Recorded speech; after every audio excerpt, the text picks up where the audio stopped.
Welcome back to another episode of TwoSet Talks, episode number 222. And this episode is brought to you by Chen and Yang Headbands, TwoSet Apparel. Make sure to check it out for your awesome TwoSet related items. Yes, that's right. Now, today's podcast topic, it's going to be a fun one. It's going to be about orchestra, and especially all the things you know to survive your first day in orchestra, because playing orchestra is its own thing. There's all this unspoken rules and etiquettes, and they don't really teach you. And so if you are unprepared, you're going to rock up and you're just going to make, I wouldn't say you make a fool out of yourself, but there's always the risk that you're going to do something that's going to maybe offend some people, annoy some people, or just start off on the wrong foot. So yeah, we're going to speak from experience and tell you everything that we've observed and done wrong ourselves, so you learn from it, so you don't end up starting your first rehearsal the wrong way. Yeah, this is the official TwoSet Talks Orchestra Survivor Tips. Yes, all right. So first thing that comes to my mind in rehearsal,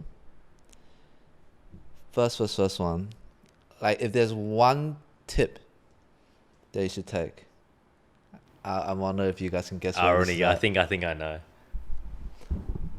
Don't play any concertos. Yeah. I know it sucks that, I mean, I can see both sides. When I was a student and I just wanted to practice nonstop, it sucked because I was like, any spare moment, I want to be practicing my concerto that I have for my recital coming up 2 weeks, my exam. But I also totally get it from the other perspective. When you're an orchestral member, you got to think of it this way. There's what, like 20 to 30 violinists in rehearsal. And imagine anytime there's a break, every violin just started playing their own concertos. Like, just how annoying and obnoxious is that going to get? Yeah, don't do that. People get really annoyed. Yeah. And yeah, I think people will just be like, why are you trying so hard? Yeah, I think with orchestral musicians, especially once you go into the professional world, it's a bit like concertos are seen as like a soloist world, and there's an implication of you trying to show off. Yeah, you're trying to sound better than all of you. Yes, that's how, even if that's not your intention, that's how it's going to come across. And so I remember very clearly once I was rehearsing with a community orchestra. I was the soloist in that perspective, that incident. And there was this young 14-year-old girl. She's great violinist. But she obviously didn't watch this podcast. And so it was during interval break, she just started busting out some concerto. And then this community orchestra was comprised of like younger kind of like students and also some older professional or semi-professional musicians, right? Yeah. And when she started busting it out, just bleep this out, the name, but one of the professionals, he just looked over and then he just played the next phrase of a concerto just to like send a message. And then he stopped, and then like the whole crowd of like adults there, they were like giggle like ha ha ha ha ha. And I remember thinking like, wow, that's intense. That's actually intense. It's intense, right? He just That's played the next super phrase intense. like to show off, and then like looked at her when she turned around, and then all just laughed a bit. And I was like, but it's a bit intense, but I get it. It's like you just have to. It's just the rule. Yeah, just don't do it. Just don't do it. I did it once myself in QSO. Yeah. I was talking to someone next to me, and I was trying to figure out some bowing thing, and I was like, yeah, like this. And I was trying to show how to start the Mozart 5 concerto, and then first. Yeah. She's just like, she can't remember what she said. Again, beep out the names. And she like tapped me on the shoulders like, practicing some concertos, are we? Oh. And because I totally forgot, and I was just like, oh yeah, sorry, I have it coming up in the exam. Oh my god, sorry. There's construction that just started next door. I don't know if you guys can hear. Just started. I just the drills like. Hopefully it's not being picked up on the microphone, but if not. What note is that? C sharp. Oh wow.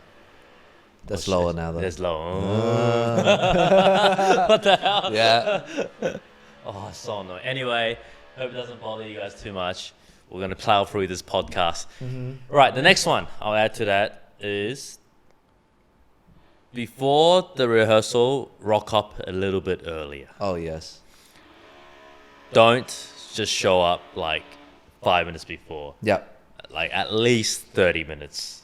15, 30 minutes. Yeah. I think it depends on the context. If it's like professional youth orchestra. Oh yeah, but sorry, I'm thinking professional. yeah, like- professional. You should definitely show up earlier. Yeah, definitely. Yeah. It's just a good edit. You don't want to put it too close to the rehearsal time. Yeah. And also because if you aim for 30 minutes or earlier, if there is some traffic, you still at least 20 minutes. Yes. Anything under like 5 to 10 minutes, you're cutting it really close. Yeah, it feels pretty stressful. When Yeah. you're 10 minutes away, you're like, and you're not there, you're like, oh, Yeah. I'm gonna run up. Yeah. Yeah. And most people just start warming up beforehand too, so that's why. Yeah, that's a good one. Definitely don't be late. You've seen those movies of conductors where they like roast musicians for being late, and it's legit. Yeah. Like that's one of the most traumatizing experiences is walking in when rehearsal has started. Don't let it be you. Having said that, I've done it myself once or twice. I think you've done it once in uni. Yeah, so that was the worst. I've told that story before. I just got shamed. But I'm like, oh, fuck Yeah. out. don't be late. All right, third one for me. This is another good one too. I'm trying to think of tips that people might not know. So, with string players, we sit towards the front, right? Oh, I think I know what you're talking. And you know, because we always play tutti, but the winds they get to play a lot of solo parts because there's only 1 or 2 or 3 at most, right? And so often when the principal flautist or principal oboe is playing some beautiful melody, you know, Cor Anglais solo in Dvorak New York Symphony, it's natural to want to turn around and just admire them playing. Don't do it. Do not do it. You're gonna get dead stared. They're gonna remember. I don't know. It's just a thing. The winds players hate it when the string players turn around to look at them. I guess it's like, I guess they don't want the pressure. Yeah. You know, like, can you imagine you are playing and you look in front, there's literally 50 heads looking at you. Yeah. Like, can you not? yeah. So I can understand, but just as a general rule, it's not good. Yeah. So don't do it. Yeah. Yeah, I've done that before. Like, let's say the bassoon plays some solo in Rada Spring. I'm like, oh, I really want to look, but it's just not good. Yeah. All right, tip number 4 for me would be bring a pencil and eraser. Mm-hmm. Yes, don't be the one, especially if you're new, you don't have one. Like, Yeah. especially in a professional orchestra. Yeah. Or like they will. It almost looks like they don't care, but they do care. So I would bring one just as a backup in case your desk forgets. Even better, like you've got one there. They know you're prepared. Yeah. Exactly. Bonus tip: if it's like 2B, just because it's darker, because sometimes HB or even like the 2H ones, Yeah, it's too light. They won't work on a score because remember these scores have been played 1,000 times. Yeah. So there will be existing markings on Yes. the scores. Yeah. And it's just this never-ending game. You're always trying to overwrite what exists on this current score. Yeah. So yeah, HB Pen Pro won't make. You need like at least 2B. Yeah. Nice. Okay. Next one for me. Okay, this is I don't think a lot of orchestras are great at, but this is my own personal feeling, and I live by it, and I think it's just a good general common sense thing to do. Don't talk behind other people's back. Oh yeah. It's so obvious, but I don't know. I feel like a lot of musicians sometimes they can get really cliquey and they can be like, "Oh, did you hear like the cellist play like this or the flautist play like that?" The thing though is word travels around, especially in an orchestra. Like everyone talks to each other, and I just don't think it's a good kind of thing to do in general. Yeah. Complaining behind someone's back. Like if you have something, just say it to the face in a constructive way, right? But something else. But I love complaining. No, but the other thing that you have to realize too is when you talk behind other people's back, right? You in some ways you're subtly telling them, I'm probably also talking behind your back. And that's the thing you have to realize, right? It's like, if someone comes to me and it's like, oh, this violinist called Greg did this, it. If once or twice is fine, but if you notice that it's part of the personality, you're gonna start thinking, is this person also talking to Greg about me? Probably, yeah. Right? Probably, Exactly. yeah. And so I think, yeah, it's just a general really good rule of thumb to, not judge and complain behind people's back. Yeah, like Eddie said, a little bit's fine, but don't make it chronic. Yeah. It's just not good. It's not healthy. And it's especially not healthy once it becomes the general vibe of the section. Because I think in an orchestra, it's really important that the players vibe together. 100%. Especially, There are times when we were in youth orchestra and it sounds better than professional orchestra. Yeah. Because everyone's vibing together, playing really well, but a lot more passionate. Yeah. Not saying professional orchestras are like that, but there are times, let's be real, like it just feels like the musicians don't want to be there, Yeah. right? Well, it's like, you can imagine like office politics, but in Orchestra. the rehearsal room. Yeah, they exist. Woo! Yeah, that's what it means. Cool, that's mine. I've got another one. Which one? Number 1, 2, 3, six? 4, 5, 6. Yeah, 6. Okay, this is mostly for string players on the desk by desk. The inside person always turns the page. Mm-hmm. Don't make the person on the outside turn the page. Yep. Just a rule of thumb. Like, if you're sitting on first file and you're on the left side, let's say you're here and you're, like, those who are listening in, your F holes are pointing towards the audience. Mm-hmm. They're both pointing towards the audience. Like, your desk is on the right of you. Yeah. You're turning the page. Yes. It's just an etiquette thing. It's not. Sometimes people rotate, but when you're on the left hand side, turn the page. Yeah. Yeah. Don't make the right person turn the page. There's also a little subtle art to it as well, where you have to know the timing of turning the page. Yes. Because if you turn the page, once you get there, it's too late. The next person won't be able to see the next few bars. Yeah. So you want to turn a few bars earlier, but not too far ahead too. It's funny. Like, I remember doing ballet once, and this violinist, she was like kind of old, she's like 50, and she's over it.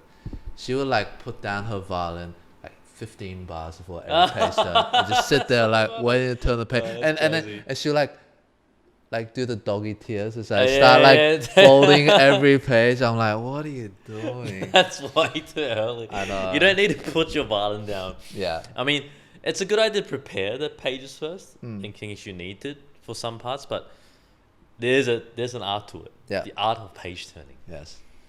I'd say I wouldn't even go by bars because there's tempo changes, right? I'd say it needs to feel like 2, 3, 5 seconds before. Yeah. 2, 3, 4, Yeah. 5. 5 seconds. 5 seconds is like a sweet spot. Yeah. And if it's a fast piece, you got to prepare like at least 2 lines ahead or something, right? Yeah. Don't be late. Yeah. You just make sure. If anything, I'll Rather be early than late. earlier than late. Yeah. Yeah.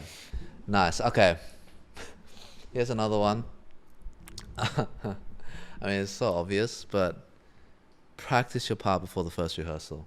Oh, yeah. Okay. Now, I think you can get away with it a little bit if you're in youth orchestra because the standard is just low, right?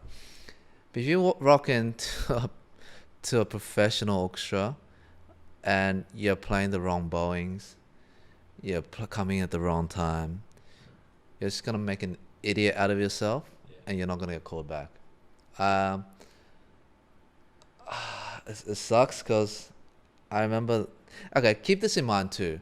People that have played in the profession for like 5 years, when it comes to the standard repertoire, they know it. Yeah, I know. They probably played Mahler 5 like 20 times. Right? Yeah. Mahler 9, all the Mahlers, all the Beethoven cycles, the main Tchaikovsky, Brahms, symphonies has all been done. Exactly. And so picture this. I can't believe I did this. Oh no. It's cringing when I think about it. So QSO, the Russian conductor, I forgot his name, we're playing Rack 2. I love Rack 2.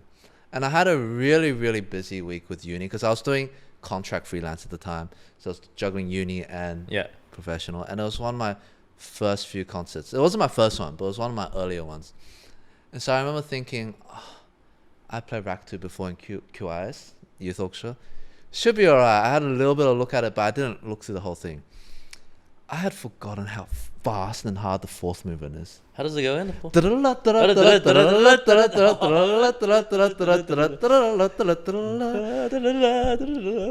And okay, here's the thing, alright? Because I was sitting at the back, and normally if you're at the back, you can get away with stuff. Right? 'Cause no one really looks over at the back. Yeah. But let this be a lesson to prepare you. For whatever reason, towards the end of that day, because we're rehearsing first, second, third movement, all good, right? Fourth movement, something happened. The co-concert master sitting in the front desk had to leave early. Oh no! So Warwick, Oh no! our concert master, stands up, turns around and goes, Eddie, come sit at the front with me. Oh no!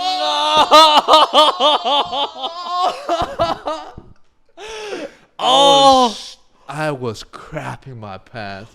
I was like, ah. That's insane! Okay, look, that's not even it, right?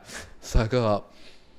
Oh! I go up, and I'm basically sight reading the fourth movement. Warwick's nailing everything. I'm like missing stuff. Okay, here's the worst bit. The conductor stops, turns around, and he's like, "First violins, what's going on? I see conflicting bowings everywhere." Oh no! And I'm pretty sure it was me playing the wrong bowings and Oh. sight reading. Because you're under the peripheral vision. Yeah, of the because he can see, like right here, next to him is this. Oh, that is the worst. Guys, you do not ever want to be in that position. Never. I learned my lesson. I practiced everything afterwards. Like our concert master, bless his soul, he defended me. He was just like, "Oh, sorry, yeah, there was some confusion in the bowings. We'll fix it. It won't happen again." Oh, what a mad guy. I know. He is the kindest person. He was though. very He was a kind. very kind concert master. And I did not let that kindness go to waste because I was like, I'm practicing everything. That's Oh my god. actually, you just reminded me of a story like that. I think I blocked it out. I just remembered.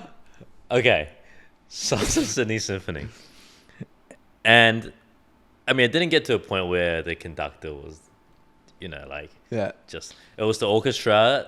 I think this is Sydney Symphony Opera House when they're testing kind of the sound. So the conductor had to kind of. The conductor, the Dean Olding was there. The concert master had to move away, walk down the hall. Oh to yeah. here. Yeah. So what happens when the concert master's not there? Dean thought it'll be funny. He'd be like, "Oh yeah, Brett, sit in the concert master They always seat." do that. They pick on the young ones. They pick on the young ones, and Brett comes in the concert masters. I was like, no effing way. Yeah. I'm not like. I think it was Brahms or something. Like, I was like, I crapped myself. Like, I was gone, and I sat in the spot, and I wasn't as bad as you. Like, I knew my part, but I didn't know it that well. Yeah. Like, To be able to play confidently. to be like, my eyes had to be glued to the music in order for me to kind of survive. Yeah. There's no chance I'm gonna look up, and like if I look up, I might miss a few notes. Yeah. And I sat in the concert master seat, and it was the most intense thing ever. Because the conductor's, all right, let's go from here again. I was like, oh my goodness. Like, first of all, I'm lucky it wasn't part that I knew. It wasn't crazy hard. But second is everyone's looking at you. Because you're sitting in concert master seat. Yeah. The principal's cellist was, I remember she was eyeing me down like, Oh, I was even like- the prince. Yeah. yeah, I'm like, because I probably just out of habit, because they look at the concert master seat, and I'm just like, I don't know how to play. I don't know. I can't lead while I can't lead while I'm trying to read the score. Yeah. Yeah, that's crazy. Yeah. Yeah. So that's Practice. the tip. If just because you're at the back, don't think you're necessarily off the hook. And if you're the concert master or conductor, and you suspect people aren't practicing at the back, that's a really good one. Just bring them to the front. Oh, lesson learned. Yeah. Lesson learned. Your one's terrible though. That's so bad. Yeah, that one hit home. Oh my god. I'm surprised that Warwick defended you. He was really nice. He is a really nice concert. I remember he was really nice. Yeah. And he was like, playing form was really nice too. Yeah. Okay. Wow, that's crazy. 1, 2, 5, Okay. 6, 7. Okay, I've got one more. What's my oh yeah. So the next one is be very proactive in bow marking and changes. when the concert master makes a bow change, down bow or up bow, brighter marking in, it's your responsibility to be very proactive and make sure you get that bowing and marking. Yeah, because professionals, they usually will do it for you, but there's a point in time where it's kind of you don't want your deskies to be doing all the time. It's better like, I'll do a bit, you do a bit. Yeah. So don't just sit there and do nothing. Yes. If anything, I will take the more active part of it and start. Get there before. Sorry, I meant like get there before your desky. I mean, because in how would you say, like, usually the librarian prepares the parts, but sometimes there will be bowing changes, or sometimes they are just mistakes. In professional orchestras, they don't stop rehearsal just to deal with bowings. They're not gonna be like, okay, guys, bar 26, start with the down. It's just wasting everyone's time. There's no time. So usually the concert master just marks something in, turns around to signal, like, and then boom, it should be a wave that just catches on. It's like, what's that Mexican wave? Yeah, Mexican wave. It's like that straight away. This second desk catches on, third desk catches on, fourth desk, your fifth, sixth desk, you better catch on straight away. If you're at the back of the desk, make sure you catch on. Yeah. And be there. Yeah. So this is another musical thing. I guess musical, but it's specific to ensemble playing, right? You really want to train your ability to listen and blend. Oh, that's a good one. Okay, so I think for now, it's a bit more, we take it for granted because we've been training it so much. But I think you forget, like, when I listen to someone that hasn't had that much orchestral experience, they're not blending with anyone else. They're kind of just doing their own thing, and it sticks out like a sore thumb. And so there's a few tips I want to share. The first one in general is you always actually want to keep part of your eye out to look at where in the bow the section is. Oh, that's a really good one. Yes. Yeah, always, few tips. Right? Always look, if you're a violin player, string player, where the rest of your section is, especially a concert master in the bow. Because if you're blending well, you shouldn't just be matching your bowings, but you should be matching your bow speeds, the type of strokes. If everyone is playing at the tip and you're doing off the string on the lower half, you're going to stick out. But I mean, sometimes it's just a visual thing, but many times it actually will have a sound difference as well if you're 100%. playing a different part. I think you always want to be playing in a way where you don't want to just be playing soft or like air bowing. You obviously want to contribute to the sound, but your sound should not stick out. The moment you're like sticking out of the group and everyone's kind of like starting to do their own thing, you're not making one cohesive sound as a section. And you're gonna annoy people too if you're just like, bro, everyone's like playing soft and like so tasto, and you're just like, playing really loud. So, and then the third thing I would say is even to listen to how your instrument is blending with other instruments. So for example, if the violins are playing with the oboes, you have to listen to the oboe as well. What type of tone is the oboe? What type of phrasing is the oboe doing? And the section should play with that. They should come together. It actually makes an influence too, because for example, oboes can't do that much vibrato, or like clarinet, for example. And so if the clarinets and the first violins share a melody, this really makes sense for you to be spamming vibrato. Yeah, that's a good one. Things like that. Yeah. Keep an eye on a concert master for that too. I usually gauge from there. Yes. Concert master at the tip, you better be at the tip. Like, don't be at the front anywhere else. Yeah. And also watch the conductor. A lot of times conductors will do subtle cues, and orchestral musicians are very quick to pick it up. Yeah. Right. So conductor does this. Good orchestra should go quiet immediately. You don't want to be the only one that notices too late and keeps playing loud for like 2 bars before realizing. Right? Yeah. Keep an eye out on the conductor. Nice. Last one. There's actually so many more. So was that number 9? 9. I think that was 9. Yeah. Okay. Last one. Last one, but there's so many more. There is. Let us know if you want us to do another orchestra episode. Yeah, maybe we'll do one in the future. We'll add like literally another 10 more. Yeah. But maybe to wrap up this episode, I think the last one would be... Oh, there's a few. Oh, yeah. Only talk to your deskie when it's appropriate, but don't talk too much. Okay. Sometimes you'll always have a deskie, especially they talk a lot, and you usually just vibe. Well, just say, just respond and say yeah, but don't continue that conversation. Like there are times when it just goes for way too long, and then there are always orchestral members that always talk too much as well. Okay. Like like usually like there's an older person, everyone knows that she or he talks Yeah, a yeah. lot. Just vibe, smile, and go yeah, okay, nice. Okay, so if someone's talking too much to you, how do you like stop them from talking? Well, I mean, usually the rehearsal will stop them from talking. Yeah. But you kind of just nod and smile and go, nice, and just move on. Yeah, and yeah. just play.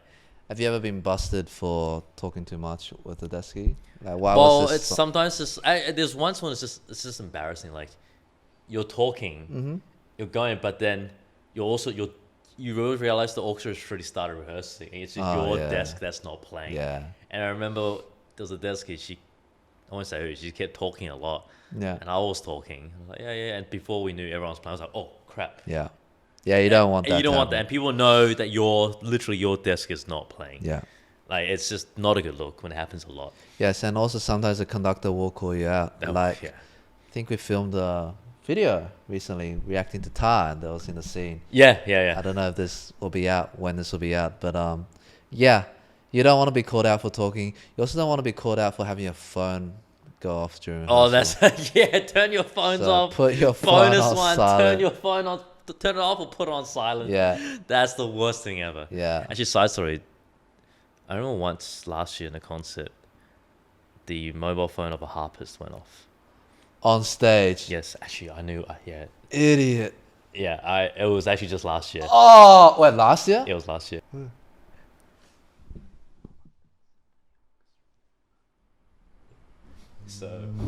So basically, what happened was, What was the piece? I think it was like Debussy or something. I can't remember. No. It was. I actually can't remember. Okay. Anyway, but whatever it was so quiet, and the phone went off because when they perform, even this time the harpist, the bag was. Yeah, why do harpists always bring the handbag? on Yeah, stage? exactly. They have harpist privilege. Any harpists out No other instrument is allowed to bring Bring the a handbag. handbag. The handbag was just there, right? Yeah. Like they're on the setting. They sit a bit higher, but it's Yeah. on the left hand side, so you can't really see it, but it's there. And then it just went off. What kind of ringtone was it? I don't. It was so freaking loud. I was like, Dun, dun, dun, dun, dun, yeah, dun, something like dun. that. Like, and I was like, no. Can you imagine the ringtone was like some techno thing? Yeah. Du-du-du-du-du-du. That would actually be funny. Oh my But god! it was. And then what so happened? good. Well, she just had turned off, and everyone was just like, you can feel the tension in the air because it was so obvious. Anyway, turn it off. To be fair, I think the orchestra was just jet lag, but still, turn it off. Nah, yeah, you don't want to risk that. I was always super paranoid about that. I wouldn't ever bring my phone on the stage. Yeah, it's a good idea. Just keep it backstage, green room. You're fine. Yeah. Oh my god. Yeah. Actually, now that you talk, it was so intense. I was sitting there, I was thinking, no way it just happened. The freaking concert hall. On tour. Anyway. All right.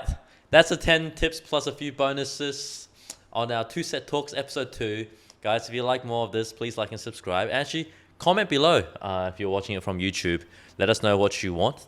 Yeah. And we'll definitely read the comments and get your feedback and have more, topics to talk about in the future. Sounds good. All right. Thank you for tuning in. And as always, go practice.